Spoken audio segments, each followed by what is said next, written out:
আমি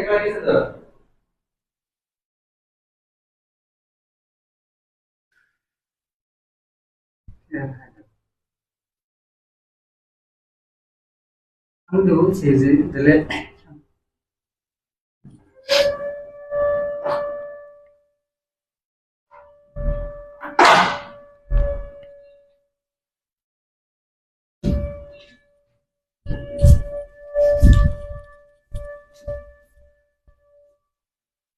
নিয়ে গেলে ভালো হয় আমার তো না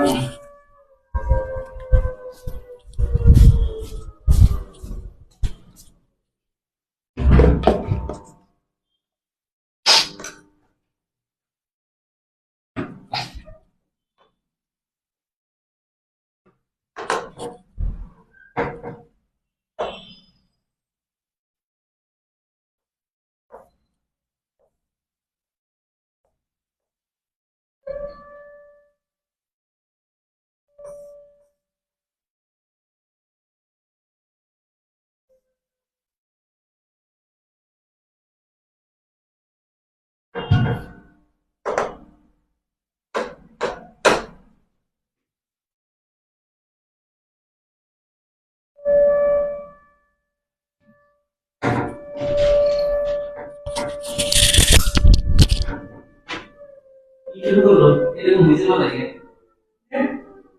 এখন দিছি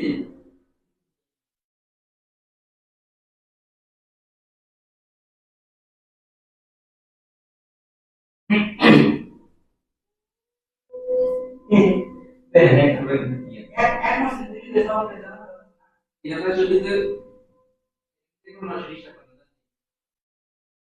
বলতে পারতাম এই যে এর মধ্যে আরো দশ উদ্দেশ্য এর মধ্যে সাইড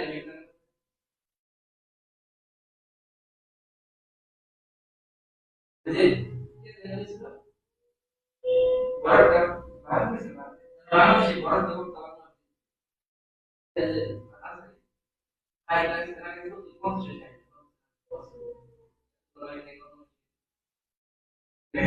ভিতরে লোক আছে হাটের দিকে আছে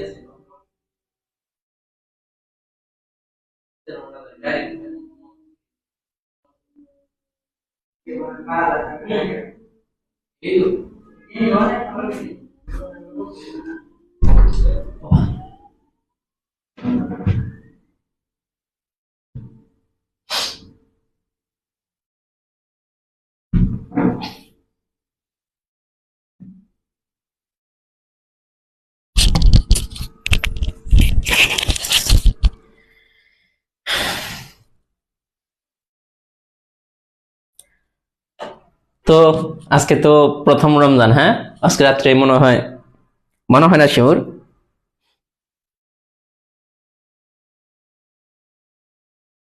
তো আগামীকাল থেকে কয়টার দিকে ক্লাস নিলে ভালো হয় এটা একটু আলোচনা করে নিই। আলহামদুলিল্লাহ পরিবারের সবাই ভালো আছে। উম্মে জুবাইদা বলছেন, হ্যাঁ আলী আকবর বলছেন যে শিওর, হ্যাঁ শিওর।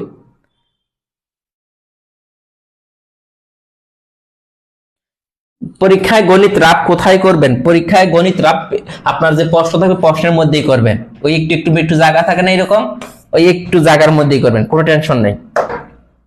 যে জায়গা থাকবে এই যে এরকম, ওই জায়গাগুলোতে আপনি গণিত রাব করবেন, আপনাকে কেউ কিচ্ছু বলবে না, ঠিক আছে? প্রশ্নের মধ্যে করতে পারবেন। 11টা 12টা দুপুর কয়টার দিকে এখন বলেন, সবাই একটু ভোট দেন। ক্লাস কয়টার দিকে দিব?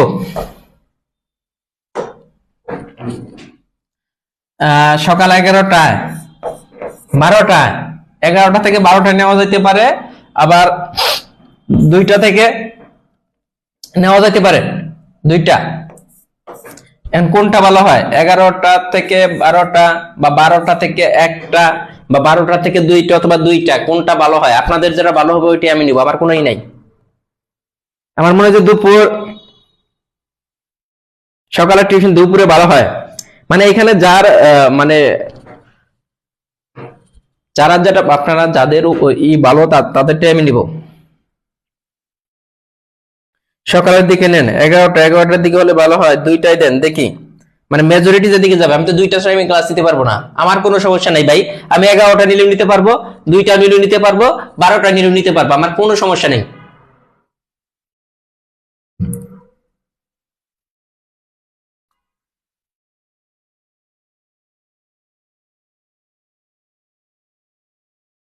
সবাই দেখি কমেন্টে জানান, কমেন্টে জানান, দ্রুত জানান। যাদেরটা বেশি রায় হবে ওইটাই আমি নিব। নাহিদ বলছেন 11টা, হালিমা আক্তার বলছেন 11টা, নাহিদ বলছেন 11টা, সোনিয়া বলছেন 11টা, হাবিব বলছেন 11টা। কয়জন গেল? 11টাই তো বেশি বলতেছে, দেখা যাক। ভাই আপনি ঠিক করে দেন। দুপুর, সেতু ভাইয়াজ বলছেন দুপুর 2টা থেকে, মাত্র 2 জন বলছেন। সবাই কিন্তু 11টায় বলতেছে। জুমা বলছেন 12টায়, জান্নাত আক্তার জান্নাত বলছেন 11টা। দেবজিৎ বিশ্বাস স্যার আপনার যখন ইচ্ছা। আমার তো ইচ্ছা ভাইয়া। আমরা অনেক, আমার আমরা অনেক ডিউটি থাকে দুপুর 3টা পর্যন্ত ভাইয়া। যাদের ডিউটি থাকে তাদের জন্য তো আসলে 11টা থেকে 12টায় বেশি বলতেছে। হ্যাঁ, বিকালে রান্না থাকে, এটা কিন্তু একটা ই, আমরা হয়তো ছেলেরা বুঝবো না, বাট বাসার যারা যে আপু বা বোনেরা আছেন তাদের কিন্তু অনেক আসলে মানে ঝামেলা থাকে। আর এখানকার বেশিরভাগ আপু বা যারা আছেন তারা কিন্তু বিবাহিত, সো তাদের কিন্তু সংসারের একটা ঝামেলা আছে, বাচ্চা আছে। তো দেখা গেল যে দুপুরের পর থেকে রান্না বান্না শুরু করতে হয়। তার মানে দুপুরের আগে নিলে আমার মনে হয় যে বেটার হয়, এটা আপনাদের জন্য বেটার। আর দুপুরের পর যে ক্লাস করতে মন চাইবে না, কেন মন চাইবে না? মানে তখন কিন্তু একটু মানে যে ক্ষুধাটা বেশি ফিল হবে, বেশি ফিল হলে ক্লাসে কিন্তু মনোযোগ দিতে পারবে না। বাট আমার মনে হয়, আমি বলি এটা যদি আপনাদের হয়, আমার মনে হয় 12টা হইতেছে পারফেক্ট টাইম। 12টা, 12টা থেকে শুরু হয়ে 1টার মধ্যে শেষ হয়ে গেল, আমার মনে হয় এইটা পারফেক্ট, 12টা থেকে 1টা। কারণ 11টায় অনেকে আবার ঘুমায়, মানে অনেকেরই ঘুম থাকে। 11টায়, কারণ শেষ রাতে খাওয়া দাওয়া করে ঘুমাবে, মানে লেট হয়ে অনেকে লেটে ঘুমায়। তো দেখা গেল যে অনেকে 11টা পর্যন্ত ঘুমায়, কিন্তু 12টা থেকে 1টা পর্যন্ত হলে আপনার কোনো কাজেও কোনো সমস্যা হচ্ছে না। এই টাইমে আপনি কাজও করবেন না, এই টাইমটা একটা অহৈতুক টাইম, হয়তো বসে থাকবেন। হ্যাঁ, তখন এই টাইমে যদি নিয়ে নেই, আমার মনে হয় যে এইটাই বেটার আপনার জন্য, 12টা থেকে 1টা। কেমন হয়?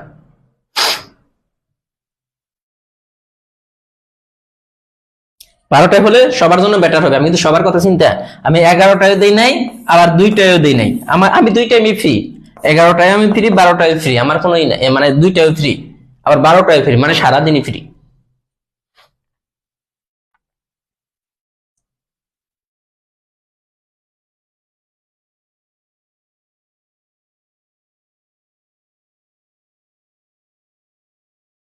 এমনি বেলাল বলছেন যে 12টায়, 2টায়।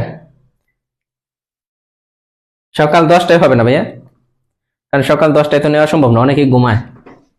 কারণ আপনি কেউ আছেন যে একবার একবার ঘুমায়, তাহলে এইটা থেকে 12টা থেকে কারোটা রাখলাম না, 11টাও রাখি নাই, 2টাও রাখি নাই, মাঝখানে আমারটাই 12টা। হ্যাঁ, 12টা থেকে 1টা, এটাই মনে হয় ভালো হয়।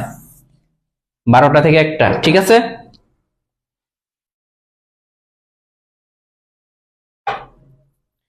কি করি সবচেয়ে ভালো হয়, সেহরি খাইয়া নামাজ পড়ে একবার ক্লাস নিয়ে ঘুমাই, এটা ভালো হয় না?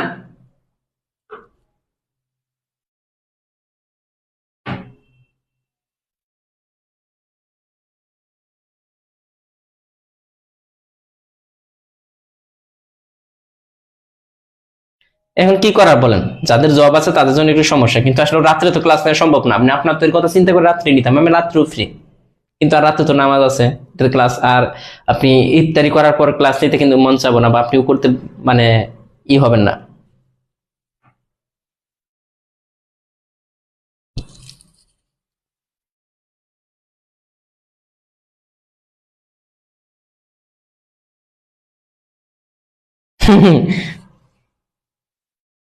না, ক্লাস মনে হয় ডেলি নেওয়া ঠিক হবে না, রমজানে একদিন পর পর দিই, কি বলেন? রমজানে ক্লাস একদিন পর পর দিই।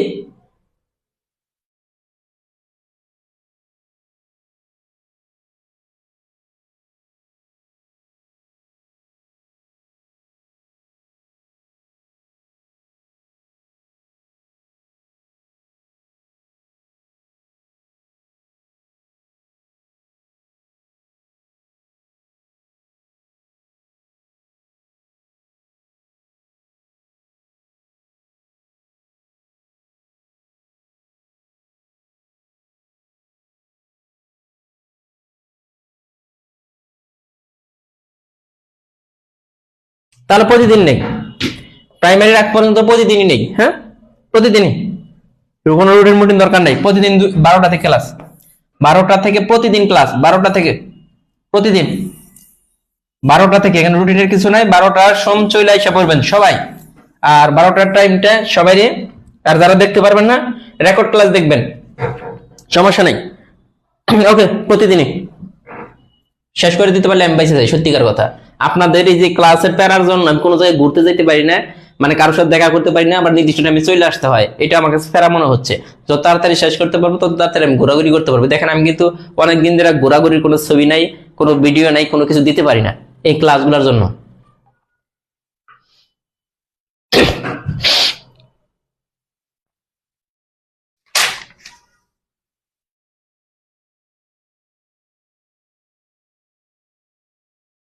31 নম্বর, 31 নম্বর প্রশ্ন বলছে বৃত্ত সমূহের পরস্পর পরিধিগুলোর অনুপাত এবং এদের ব্যাসার্ধগুলোর অনুপাতের ড্যাশ হয়। পরিধিগুলোর অনুপাত এবং এদের ব্যাসার্ধগুলোর অনুপাতের ড্যাশ হয়। দেখেন, বৃত্ত সমূহের পরিধি, একটা বৃত্তের ব্যাসার্ধ যদি আর হয়, আমরা ধরে নিলাম আরেকটা একটা বৃত্তের ব্যাসার্ধ বড় হাতের আর, আরেকটা বৃত্তের ব্যাসার্ধ ছোট হাতের আর, তাহলে এই বৃত্তের পরিধি কত হবে? 2 পাই আর।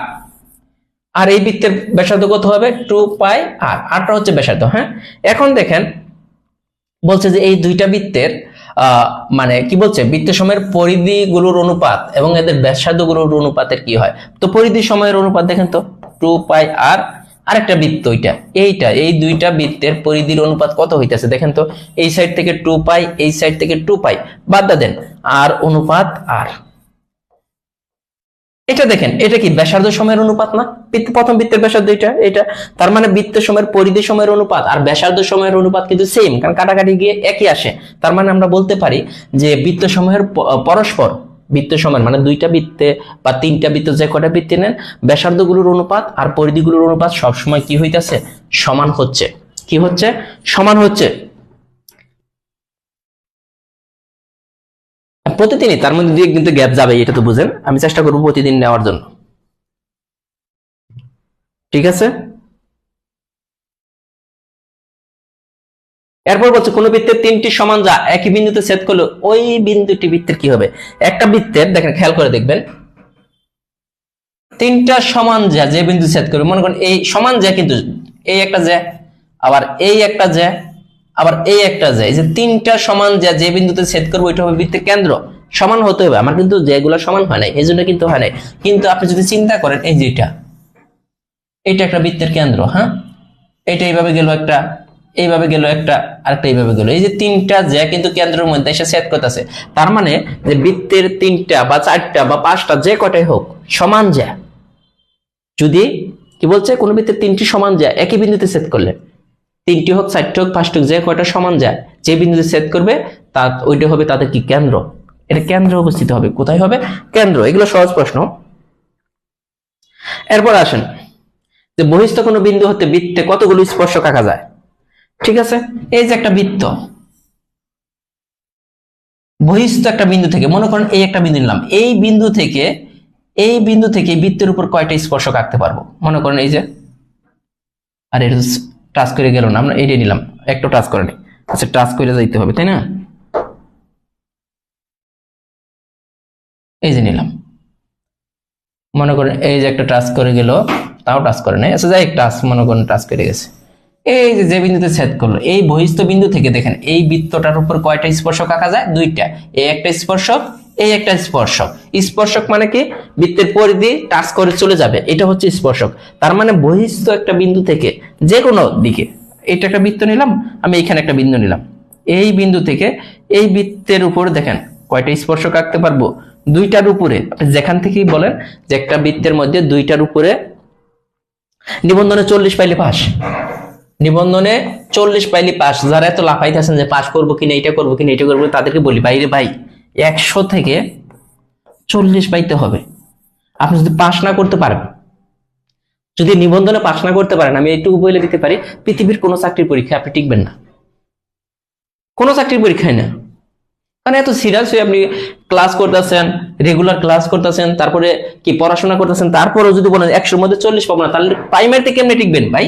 প্রাইমারি তো 75-এর মধ্যে ছেলেদের পাইতে হয় 65, এনে মাত্র 10 মার্ক বাদ দিতে হয়। হ্যাঁ, 10 মার্ক বাদ দিলে ছিল, আর মেয়েদের পাইতে হয় 55। খেয়াল করে দেখেন, এনে 100-এর মধ্যে 40 পাইতে হবে। হ্যাঁ, 100-এর মধ্যে 40, 60 মার্ক কি বাদ দিলেও আপনি টিকতেছেন। তারপরও যদি বলেন যে কি ভাই পাস করবো না, টেনশন হইতেছে, এইটা ওইটা, যাদের কনফিডেন্স নাই তারাই পাস করতে পারবেন না, আর সবাই পাস করবেন।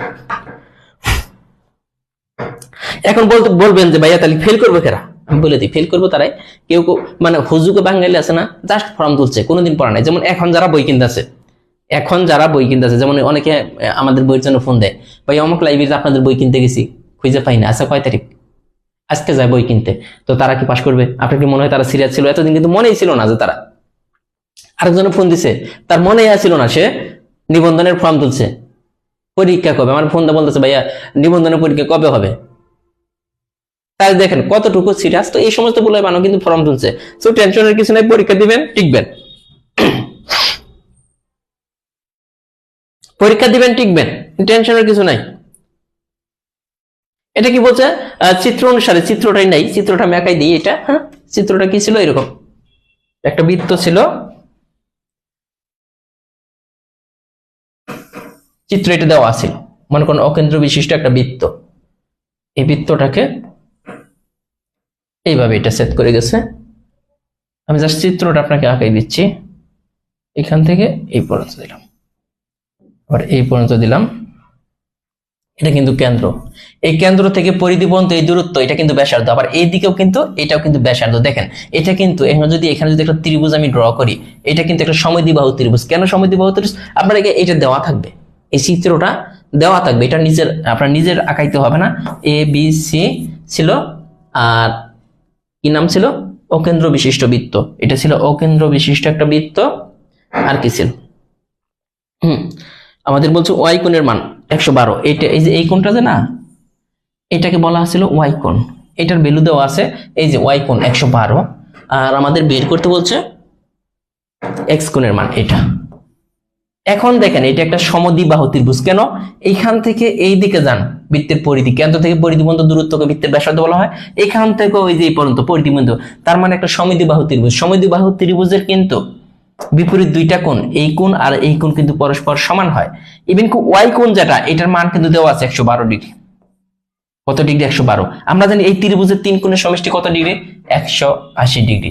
তার মধ্যে থেকে এই ওয়াই কোণের মানটা যদি বাদ দেই, যে মাঝখানের এই যে এই কোণটা যদি বাদ দেই, 112 ডিগ্রি, থাকতেছে কয় ডিগ্রি? 180 ডিগ্রি থেকে 112 ডিগ্রি বিয়োগ করে দেন, থাকে কয় ডিগ্রি বলেন? 68 ডিগ্রি। এই 68 ডিগ্রিতে কার মান?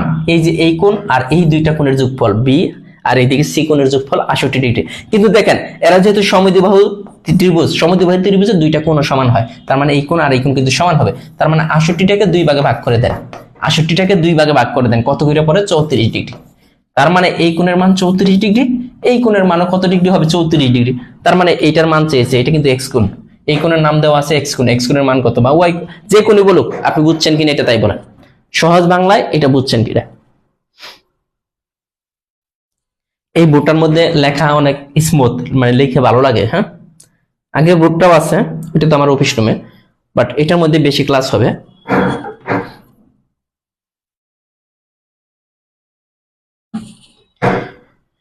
ঠিক আছে, বলছে বৃত্তস্থ চতুর্ভুজের বিপরীত কোণ দ্বয়ের সমষ্টি, এগুলো আগে পড়ানো হয়েছে না? বৃত্তস্থ চতুর্ভুজ হোক, যে চতুর্ভুজ হোক, বিপরীত কোণ দুইটার সমষ্টি 180 ডিগ্রি। সব সময় বিপরীত কোণ দুইটা সমষ্টি, বৃত্তস্থ চতুর্ভুজের বিপরীত দুইটা কোণের সমষ্টি হবে কত ডিগ্রি? 180 ডিগ্রি। কাল কখন ক্লাস হবে? এই যে 12টা, এই যে বলে দিলাম, এটা তো ঘোষণা দেওয়া হলো রমজান মাসে প্রতিদিনই 12টা থেকে ক্লাস শুরু, একটা বন্ধ নিব, বেশি নিব না, 12টা থেকে 1টার মধ্যে নিব। 12টা থেকে শুরু হবে, 1টার মধ্যে শেষ করে দেব। এগুলো পড়াইতে হয় না। এই যে এটা দেখেন, এবার চিত্র অনুসারে অকেন্দ্র বিশিষ্ট বৃত্তে এক্স কোণের মান কত? একটু খেয়াল করে দেখেন। এই যে এটা কিন্তু আমাদের চিত্রটা কিন্তু একটু হয়ে গেছে। হ্যাঁ, এটা এরকম ছিল। আমি যদি এখানে আঁকাই দিই তাহলে আপনার জন্য সুবিধা হবে। কত সুন্দর বৃত্ত হয়েছে, তাই না? প্রাণ দিছে, সুন্দর হয়ে গেছে। আমরা নর্মালি কিন্তু সুন্দর হয় না। এটা দেখেন, এটা হচ্ছে কেন্দ্র। হ্যাঁ, এটা ও কেন্দ্র বিশিষ্ট বৃত্ত, এই একই চাপের উপরে আরেকটা আমরা কোণ আঁকাইছি। এটা আমাদের বলতেছে এই কোণটার ভ্যালু যদি 108 ডিগ্রি হয়, দেখেন এই কোণ কত, পারবেন না? 43তম বিসিএস এর প্রশ্ন ভাই।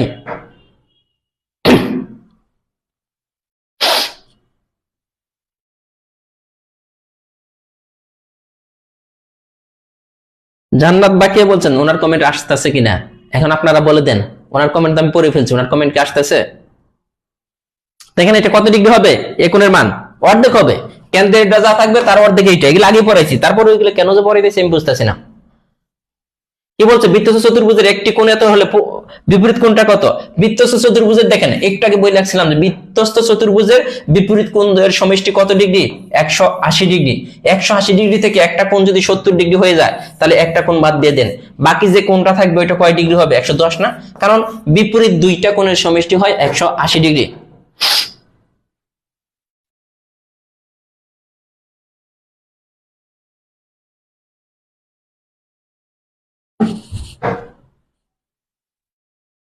এরপর বলছে কোন বৃত্তের ব্যাসার্ধ 7 সেন্টিমিটার হলে বৃত্তের বৃহত্তম জ্যা এর দৈর্ঘ্য নিচের কোনটি? দেখেন তো এটা বুঝতেছেন কিনা। 13তম বেসরকারি শিক্ষক নিবন্ধন 2016 তে আসছে। দেখেন এটা ক্লিয়ার কিনা।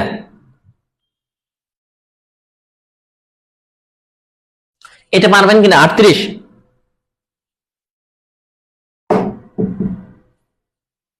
চার পাঁচ কি রে ভাই, 4-5 করাই দেন। ও ওই যে বাদ হয়ে গেছিলাম, বাদ রেখে গেছিলাম 4-5 না? আচ্ছা শেষের দিকে, হ্যাঁ 4-5 আসলে তো আচ্ছা করাই দিবেন ভাই, এটা কিছুই না, এটা একদম সহজ, আমি যাওয়ার সময় করাই দেবো। হ্যাঁ শেষ করে শেষের দিকে। এটা কি বলছে, কোন বৃত্তের ব্যাসার্ধ যদি 7 সেন্টিমিটার হয়, বৃহত্তম জ্যা মানে কি? ব্যাস। বৃহত্তম জ্যা মানে তো ব্যাস। ব্যাসার্ধ 7, ব্যাস কত? ব্যাসার্ধের দ্বিগুণ হচ্ছে ব্যাস, আবার ব্যাসের অর্ধেক হচ্ছে ব্যাসার্ধ, তার মানে এটার দ্বিগুণ হবে ব্যাস, তার মানে এটা হচ্ছে 14। কত সহজ। 14 কেন 14 দেখেন, এই যে এইটুকু 7, এই কেন্দ্র থেকে পরিধি পর্যন্ত দূরত্ব এটা 7, আবার এই পর্যন্ত কিন্তু 7ই হবে, তাহলে 7 + 7 এই সম্পূর্ণটাকে বলা হয় বৃহত্তম জ্যা অথবা ব্যাসার্ধ, ব্যাস, বৃহত্তম জ্যা অথবা ব্যাস, তাহলে 14 এটা। 38 নম্বর, একটি বৃত্তের ব্যাস এত হলে বৃত্তটির ক্ষেত্রফল কত? দেখেন এখানে কিন্তু আপনি বলে দিতে পারেন বৃত্তের ক্ষেত্রফলের সূত্র কি। বৃত্তের ক্ষেত্রফলের সূত্র কি মনে আছে? পাই আর স্কয়ার না, পাই আর স্কয়ার ক্ষেত্রফলের সূত্র। দেখেন আমরা নরমালি কিন্তু জানি এটা ক্ষেত্রফলের সূত্র। আরটা কি ছিল এখানে? আর ছিল ব্যাসার্ধ, বাট এখানে কি আর ব্যাস বলা আছে, তাহলে ব্যাসার্ধ কত? এই বৃত্তের আর যদি ব্যাস হয়, এই ব্যাসের অর্ধেক ব্যাসার্ধ হয়, তাহলে ব্যাসার্ধ হবে r/2। তাহলে এই বৃত্তের ক্ষেত্রে ক্ষেত্রফল কত? পাই আর স্কয়ার, আর এর পরিবর্তে কোনটা লিখতে হবে? r/2 হোল স্কয়ার, এটা না এই বৃত্তের ক্ষেত্রে ক্ষেত্রফল। এই জন্য কিন্তু দিছি, স্টুডেন্টরা ভুল করবে যে এই বৃত্তের ক্ষেত্রফল কত, ক্ষেত্রফল নির্ণয় করতে হলে পাই আর স্কয়ার, আমরা জানি বৃত্তের ক্ষেত্রফল পাই আর স্কয়ার। আর ছিল ব্যাসার্ধ, বাট এখানে চালাকি করে ওরা বইলা দিছে আর হচ্ছে ব্যাস, তাহলে আমাদের ব্যাসার্ধ বানিয়ে নিতে হবে। ব্যাস কি, ব্যাস থেকে ব্যাসার্ধ নিতে হলে 2 দ্বারা ভাগ করতে হয়, তাই না? এটার অর্ধেক তো ব্যাসার্ধ, ব্যাসের অর্ধেক। ক্লিয়ার। 40 নম্বর, একটি ত্রিভুজ এবং বৃত্ত ন্যূনতম কয়টি বিন্দুতে ছেদ করতে পারে? ন্যূনতম 2টা বিন্দুতে ছেদ করতে পারে। আপনি যদি বৃত্ত যদি আঁকানে যে একটা ত্রিভুজ দেখেন এইভাবে যদি আমি দিই, মানে সর্বনিম্ন 2টা বিন্দুতে, 3টা বিন্দুতে কিন্তু ছেদ করতে পারে। বলতেছে ন্যূনতম কয়টা বিন্দুতে, কারণ একটু যদি ঢুকাই দেন, এই যে একটু, এই যে ন্যূনতম 2টা বিন্দু, একটা বিন্দুতে কিন্তু ছেদ করতে পারবেন। আপনি দেখেন কোনোভাবে একটা বিন্দুতে ছেদ করতে পারবে না, আপনি যেভাবে আঁকান, মানে মিনিমাম 2টা বিন্দু। এখন যদি আপনি একটু যদি না ঢুকান এইভাবে, তাদের এটা ছেদ করো না, এটা তো ছেদ করে নাই, এটা টাচ করছে। ছেদ করা মানে ভিতরে চলে যাওয়া। কয়টা? মিনিমাম, আপনি যেভাবে আঁকান মিনিমাম 2টা বিন্দুতে ছেদ করবে।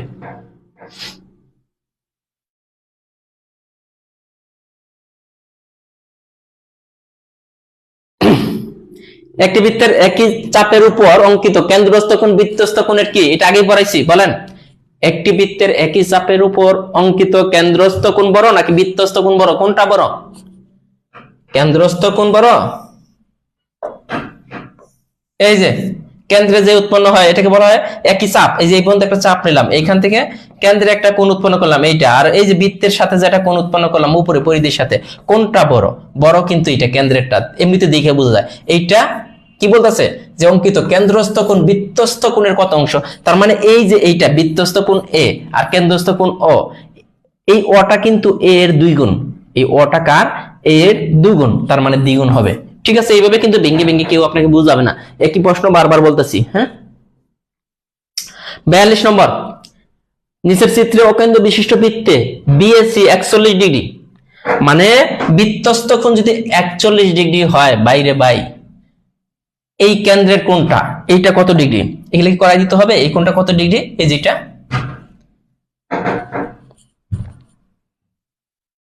সহজ লাগে না জ্যামিতির অঙ্কগুলা।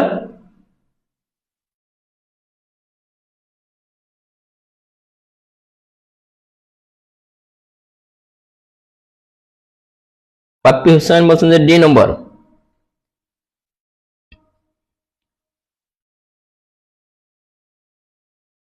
সাজিদ আব্দুল্লাহ বলছেন 82, চায়না আফরিন বলছেন 82, রাজিয়া ইব্রাহিম বলছেন 82, নাজমা সুলতানা মুন্নি। তার মানে এগুলা কিন্তু এখন আর ভুল হবে না আশা করি। এরপর আছে বৃত্তের কেন্দ্রস্থ কোণ এত হলে পরিধিস্থ কোণ কোনটা বলেন। এগুলা আগে পড়াইছি, দেখেন কত সহজ লাগে এখন।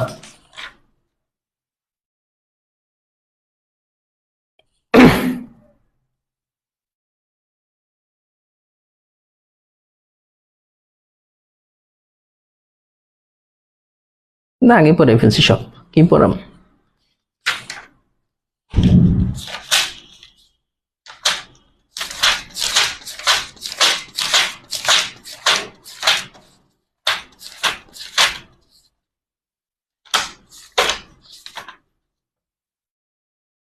অর্ধেক হবে। বৃত্তের সবচেয়ে বড় যায় কোনটা বলেন, এগুলো পড়াবো না। বৃত্তের সবচেয়ে বড় যায়, একটু বড় করে দিই, দরকার জুম করা যায় তো, এই পর্যন্ত যাওয়া যায়, আমাদের এই পর্যন্ত কভার হচ্ছে।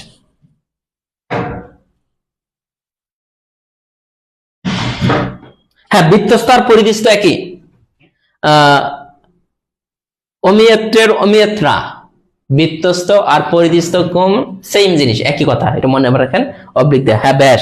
বৃত্তের সবচেয়ে বড় যায় কোনটা খেয়াল করে দেখেন, এটা বৃত্ত, এই কেন্দ্র দিয়ে যে যেটা চায় এটা হচ্ছে বৃত্তের সবচেয়ে বড় যায়, এবং এটার আপনি স্পেশাল নাম হচ্ছে বৃত্তের কি ব্যাস। এই ব্যাসের যে অর্ধেক এইটুকু, এই অর্ধেকটুকুর নাম হচ্ছে ব্যাসার্ধ। এত বলার পরেও যদি মুখস্থ না হয় তাহলে কি করবেন বলেন।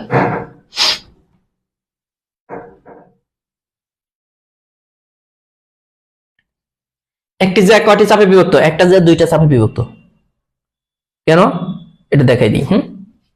এই যে মনে করেন এই যে একটা জ্যা, এই এই অংশ আর এই অংশ কেটে ফেলেন, তাহলে 2টা চাপ হইতেছে না, এই উপরের টুকু হইতেছে কি অধিচাপ, আর এখানে যদি আমি কালারটা চেঞ্জ করে একটু দেখাই, কার এই কালার প্রিয় দেখি, এই কালারটা কার কার প্রিয় বলেন। এইটুকু কিন্তু আরেকটা চাপ, এটা হচ্ছে উপচাপ, নিচেরটাকে বলা হয়, ওই দিন বলেছিলাম উপরেরটা হচ্ছে অধিচাপ, আরেকটা হচ্ছে উপচাপ। মানে একটা জ্যা বৃত্তক্ষেত্রে কি করে 2টা চাপে বিভক্ত করে।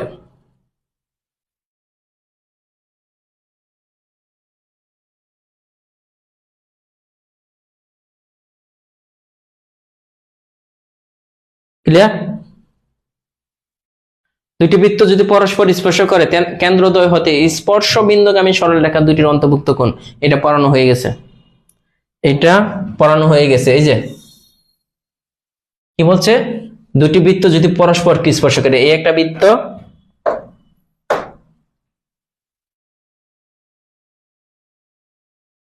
আরেকটা বৃত্ত আঁকাইলাম, আরে যাই হোক আঁকাইলাম, এই কেন্দ্র একটা, এটা একটা।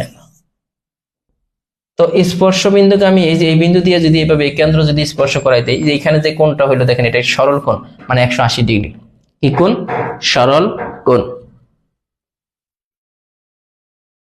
47 নম্বর কি বলছে, অকেন্দ্র বিশিষ্ট বৃত্তে এবিসি সমবাহু, কি বলছে ত্রিভুজ এবিসি সমবাহু, এ বি সি একটা সমবাহু ত্রিভুজ, কোণ এ ও বি এর মান কত?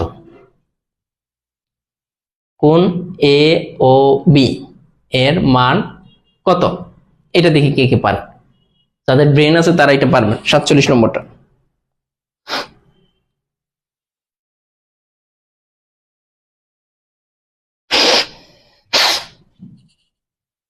এটা কেন পারলে হবে না, এটা ব্যাখ্যা করতে হবে, এইটা ব্যাখ্যা করতে হবে। শুধু বললে হবে না যে 120 ডিগ্রি বই দেখে হবে না, হবে না, এইভাবে নিব না আনসার। এটা কেন 120 ডিগ্রি হচ্ছে এটা বলতে হবে, এটা একটা ব্যাখ্যা আছে। হ্যাঁ, সুন্দর একটা ব্যাখ্যা আছে। এটা দেখেন, এই যে এটা চিত্রটা যদি আরো সুন্দর করে রাখাই দিই, এই যে এটা, হ্যাঁ, এটা কি হয়েছে, এই চাপের উপরে না, এই চাপের উপরে কিন্তু এই যে কেন্দ্রে একটা কোণ অঙ্কন করছে, আবার এইখানে যে কোণটা, এটা একটা কোণ। এখন বলতাছে একটা জিনিস খেয়াল করে দেখেন, এই যে এইটা একটা সমবাহু ত্রিভুজ, এই যে বড়টা, এটা হইতেছে সমবাহু ত্রিভুজ। কোনটা? A B C. সমবাহু ত্রিভুজ হলে এই কোন 60 ডিগ্রি, এই টোটাল কোন 60 ডিগ্রি, এই সম্পূর্ণ কোন 60 ডিগ্রি। দেখেন এই কোণটা যদি 60 ডিগ্রি হয়, এটা তো বৃত্তস্থ কোণ বা পরিধিস্থ কোণ, তাহলে এই কোণটা কয় ডিগ্রি হবে? 120 ডিগ্রি হবে, কারণ পরিধিস্থ কোণের দ্বিগুণ তো কেন্দ্রস্থ কোণ, ও কোণটা তো সহজ বিষয়।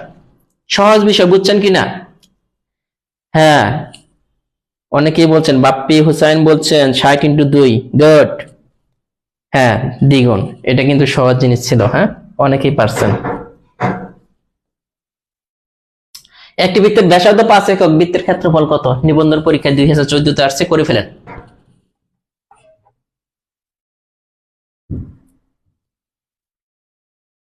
মানসুর আক্তার ইতি বলছেন, স্যার রোজার মধ্যে এক্সাম, খুব টেনশন হচ্ছে। যে টেনশন করলেই টিকতে পারবেন না বাইরে ভাই, টেনশন যদি বলেন তাহলে টিকতে পারবেন না, পরীক্ষা খারাপ হবে। সো নো টেনশন, বিন্দাস পরীক্ষা দিবেন, বিন্দাস। নিবন্ধন পরীক্ষা, এইটা চিন্তা করতে হবে, এটা তো কোনো পরীক্ষাই নেই। 100-র মধ্যে কত? 60, 40 পাইতে হবে। 60ও না, 60 পাইলেও একটা কথা, 100-র মধ্যে 40 পাইতে হবে। হ্যাঁ, এটা চিন্তা করেন না। আপনার বাচ্চারা যদি ঠিক মতো যদি ক্লাসগুলো করে, তাহলে সেও পাস করতো। আপনি চিন্তা করতেছেন। হ্যাঁ, এটাই। এটা দেখেন, এটা কি? বৃত্তের ক্ষেত্রফল পাই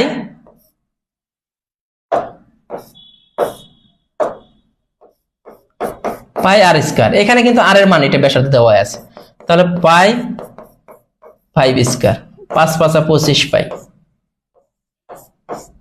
এইটাই বৃত্তের ক্ষেত্রফল। দুইটি পরস্পর ছেদি বৃত্তের কয়টি সাধারণ স্পর্শক থাকতে পারে? দুইটি পরস্পর ছেদি বৃত্তের, এটা মনে পড়াইছি, কারে পড়াইলাম এগুলা? দুইটা পরস্পর যদি ছেদ করে, এই একটা বৃত্ত, এই একটা বৃত্ত, একটা আরেকটা ছেদ করলো, কয়টা সাধারণ মানে কমন স্পর্শক কয়টা? দেখেন, এই দিক থেকে যদি একটা টানি, এরা এইভাবে স্পর্শ করে গেল, মনে করেন স্পর্শ করছে, আপাতত দৃষ্টিতে মনে হচ্ছে করে নাই। আবার এই দিক থেকে যদি টানি, এরা স্পর্শ, এরকম দুইটা স্পর্শক আপনি টানতে পারবেন। তিনটা কখনো টানতে পারবেন না, ওটা ছেদ করে চলে যাবে। তিনটা দেখেন কোনোভাবে এরকম স্পর্শ করে চলে যাবে, এরকম তিনটা আপনি বের করতে পারবেন না। একটা না, দুইটা ভাইয়া।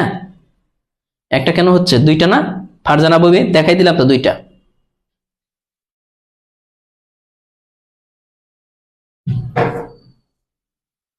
কি বলছে? দুইটি বৃত্ত পরস্পরকে একটি বিন্দু স্পর্শ করলে তাদের কেন্দ্রদ্বয়ের মধ্যে দূরত্ব হবে। কি বলছে এটা? যে দুইটা বৃত্ত 50,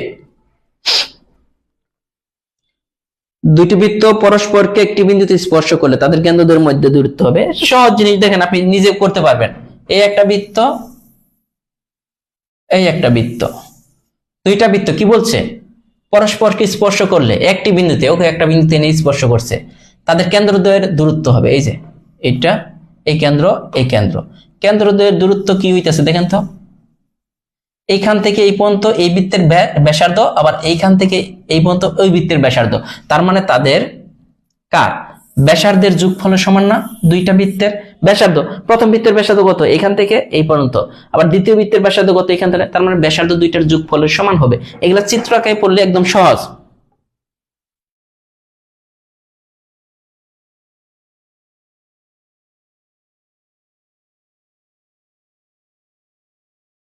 পরীক্ষা আসলে কি, পরীক্ষা আসলে একটা জিনিস, এটা সবাই না, পরীক্ষা আসলে মনে হয় যে পরীক্ষাটা যদি আর 10টা দিন 20টা দিন বা ঈদের পরে যদি পরীক্ষাটা হইতো, কি যে পড়তাম। আসলে কিন্তু কিছুই না, ওই একই, যে লাও সেই কদু, কেউ পড়ে না। কি বলছে? একটি বৃত্তের ব্যাসার্ধকে যদি আর থেকে বৃদ্ধি করে r+n করা হয়, ক্ষেত্রফল দ্বিগুণ হয়। আর এর মান কত? সহজ বিষয়, আমরা এটা ক্যালকুলেশন করে বের করতে হবে, কিচ্ছু করে নাই। একটা বৃত্তের ব্যাসার্ধ হচ্ছে r, তাহলে যে ক্ষেত্রফল কত, এই বৃত্তের ক্ষেত্রফল কত 2πr। আবার আরেকটা বৃত্তের এই ক্ষেত্রফলটাকে বৃদ্ধি করে r+n যখন করা হয়েছে ব্যাসার্ধ, তখন তার ক্ষেত্রফল কত 2πr। আর মানে কত r+n করছে এটা। এখন বলতেছে এই দুইটা ক্ষেত্রফলকে পরস্পর সমান আপনি লিখতে পারবেন 2πr আর এন হচ্ছে 2πr+n, এই দুইটাকে আপনি সমান লিখতে পারবেন। কি বলতেছে, কি বলছে, যখন এটা কি করছে, এইটা থেকে এইটা করছে, তার ক্ষেত্রফল কি হয়েছে দ্বিগুণ হয়। এটার ক্ষেত্রফল এটার থেকে দ্বিগুণ বাইরে গেছে। কার ক্ষেত্রফল কোনটা, যখন r থেকে r+n করা হয়েছে তখনই ক্ষেত্রফলটা কয় গুণ বাইরে গেছে, ক্ষেত্রফলটা, ও সরি আমি কি করলাম, এটা পরিধি লিখছি, সরি সরি সরি সরি আমি বৃত্তের পরিধি লিখছি, আমাদের ক্ষেত্রফল লাগবে, যেহেতু ক্ষেত্রফল অঙ্ক করতে হবে। আর যদি হয় এখানে দেখেন তাহলে πr² ক্ষেত্রফল, আর এইখানে এটার ক্ষেত্রফল হবে πr+n²। এত পরিধি তো দেওয়া নাই, কারণ এখানে কি চেয়েছে এটা বুঝতে হবে, ক্ষেত্রফল চেয়েছে, তাহলে ক্ষেত্রফল আমাদের বের করতে হবে। এখন বলতেছে এই মানে ব্যাসার্ধটা r থেকে যখন r+n হয়েছে তখনই ক্ষেত্রফলটা দ্বিগুণ হয়েছে। কার দ্বিগুণ, এটা দ্বিগুণ, এইটা হচ্ছে এটা থেকে এটা দ্বিগুণ বেশি আছে। তার মানে এই দুইটা যদি আমরা সমান লিখতে চাই, দেখেন πr² আর π×r+n, এই দুইটা দেখেন এটা থেকে কিন্তু এটা দ্বিগুণ বেশি, সমান লিখতে হলে এই জন্য এটাকে 2 দ্বারা গুণ করতে হবে, কারণ এই ক্ষেত্রফলটা এই ক্ষেত্রফলের চেয়ে 2 গুণ বেশি ছিল। এখন আপনি খেয়াল করে দেখেন কি করতে পারি, এই পাই এই সাইডেও আছে পাই, ঝামেলা রেখে লাভ নেই, বাদ দেই পাইটাকে, কি বলেন, পাইটাকে কি করে দিই, বাদ দেওয়া যায় না। দুই পাশে যেহেতু পাই আছে, পাই দিয়ে আমরা কি করব,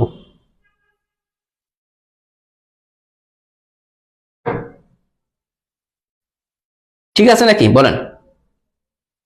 ওকে, এইদিকে হয় 2r², এইদিকে হইতেছে r+n²। এখন খেয়াল করে দেখেন একটা জিনিস, যে এইখানে তো আমাদের কি কি আছে, 2r², এই পাশে এইভাবে লিখতে পারি না, r+n টাকে যদি আমি রুটটা তুলে দিই, এইদিকে গিয়ে কিন্তু 2r², তার মানে √2r, এটাই তো হচ্ছে। তার মানে আমাদের বের করতে হবে কার মান, n এর মান, না আর এর মান বের করতে হবে। তাহলে আমরা এইটা আমাদের এই সাইডে নিয়ে আসতে হবে আর nটা ওই সাইডে দিতে হবে। তার মানে এই যে √2r - r ইকুয়াল কত, n। এখান থেকে দেখেন rটা যদি কমন নেই, √2 - 1 ইকুয়াল n, বা r ইকুয়াল কি হচ্ছে n/√2 - 1।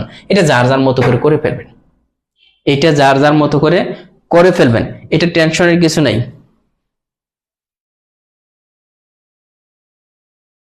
না এটা কঠিন না, এটা আপনি করে ফেলবেন, জাস্ট আপনার বুঝতে হবে যে এই যে ক্ষেত্রফলটা আর এই ক্ষেত্রফল, কারণ এইখানে 2 গুণ বেশি, এটার থেকে এই ক্ষেত্রফলটা 2 গুণ বেশি, এজন্য এটাকে 2 দ্বারা গুণ করে দিলাম, 2πr² হয়ে গেল এটা। তাহলে এটা সমান হবে, দুইটা সমান লিখতে পারবো। ক্যালকুলেশন আপনি আপনার মতো করে করেন, বইয়ের মধ্যে করা আছে, যেভাবে ইচ্ছে সেভাবে করেন। ক্যালকুলেশন যদি বলেন কঠিন মনে হয়, এই বই সাইসে কিচ্ছু তো হবে না। একটি বৃত্তের পরিধি এত সেন্টিমিটার হলে বৃত্তটির ক্ষেত্রফল কত, দেখেন 52। বৃত্তের বৃত্তের ব্যাসার্ধ যদি আর হয়, পরিধির সূত্রটা কি ছিল মনে আছে, আর কি, বৃত্তের পরিধি 2πr, এই পরিধি দেওয়া আছে 44। এখান থেকে একটা জিনিস খেয়াল করেন, আমরা আর এর মানটা যেহেতু বের করবো, আরটা এই দিকে রেখে দিই, আর এই 44/2 আর ভাগ হচ্ছে পাই। খেয়াল করে দেখেন উপর হচ্ছে 11, তাই না, 2 দ্বারা ভাগ করলে, আর আমাদের হচ্ছে পাই মানে কত 22/7, পাইয়ের পরিবর্তে লিখতে পারি 22/7, এই 7টা উপরে চলে যাবে, 11 × 7 নিচে হচ্ছে 22, কি হইতেছে এরকম হয় কে।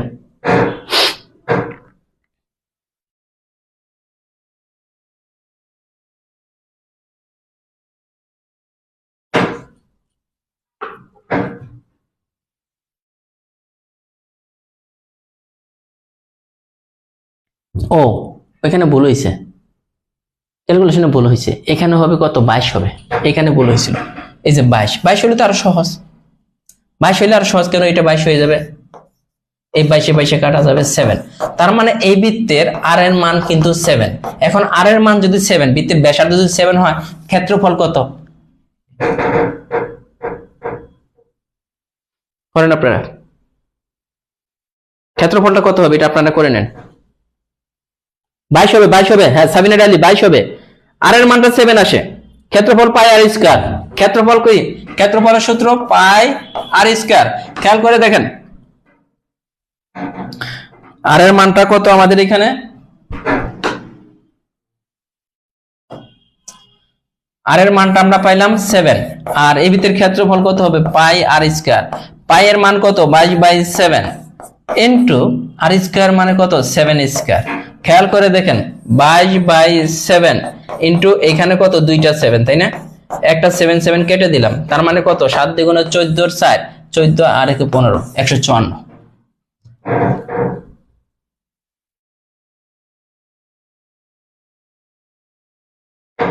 কি আসে না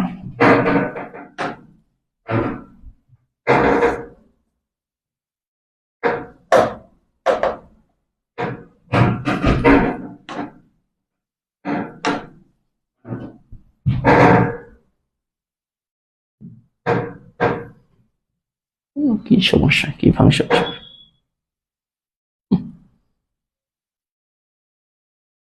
ফাউন্ডেড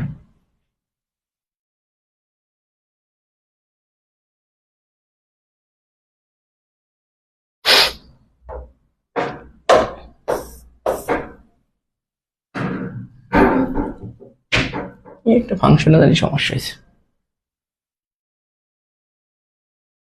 53 54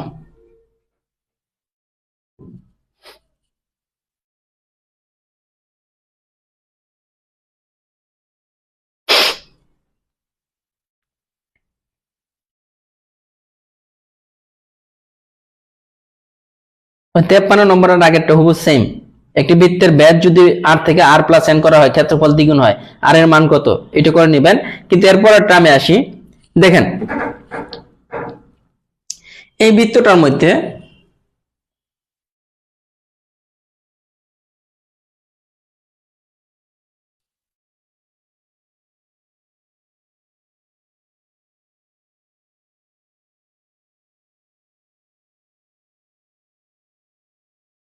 কি বলছে, এটা একটি বৃত্তের পরিসীমা কত হবে?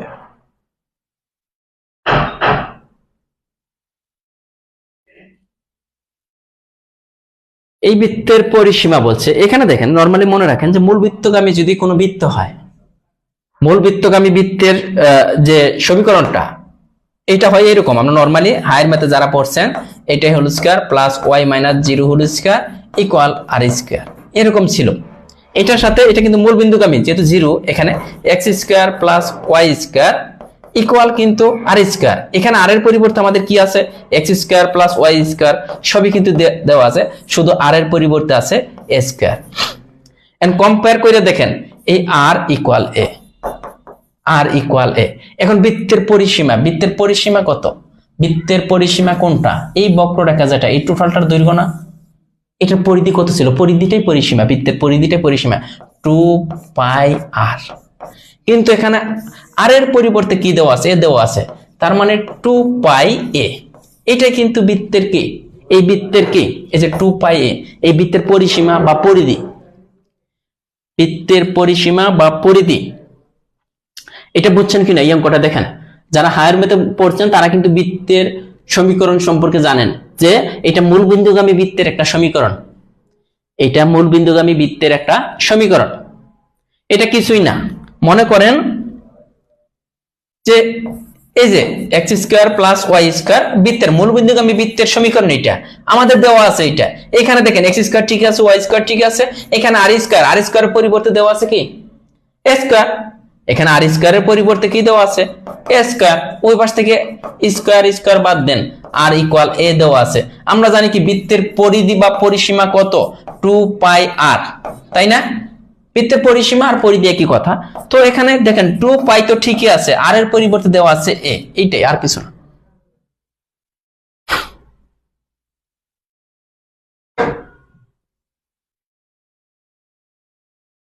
এরপর দেখেন বৃত্তের ব্যাস 4 গুণ বৃদ্ধি পেলে ক্ষেত্রফল কত গুণ, এগুলা পড়াইতে হবে না, সবাই জানে, আমার স্টুডেন্ট যারা, হ্যাঁ এগুলা ফ্রি ক্লাস করতে করতে সবাই কিন্তু একদম জাস্ট এখানে স্কয়ার করে দিলেই হবে।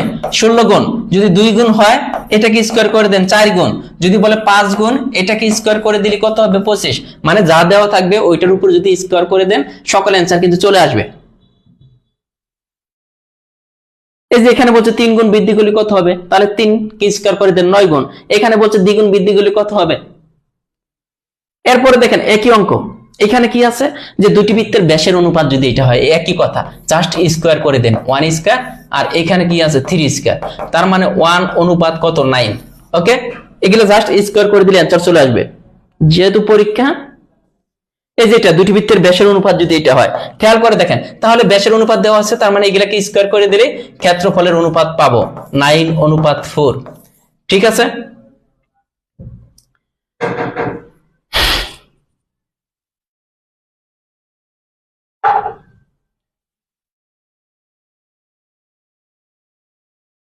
আর নেক্সট 57 থেকে যে ম্যাথ গুলো আছে আমরা নেক্সট ক্লাসে করবো, আজকে চাইলেও শেষ করতে পারতেছি না, আর এগুলো তো অন্য টাইপের ম্যাথ। সো আজকের মতো এই পর্যন্ত, আর কালকে কিন্তু ক্লাস হবে জাস্ট 12টায়, আবারও বলে দিচ্ছি 12টা থেকে, 12টার আগে কিন্তু ক্লাস নেওয়া পসিবল না। হ্যাঁ, ঠিক আছে, ভালো থাকবেন সবাই।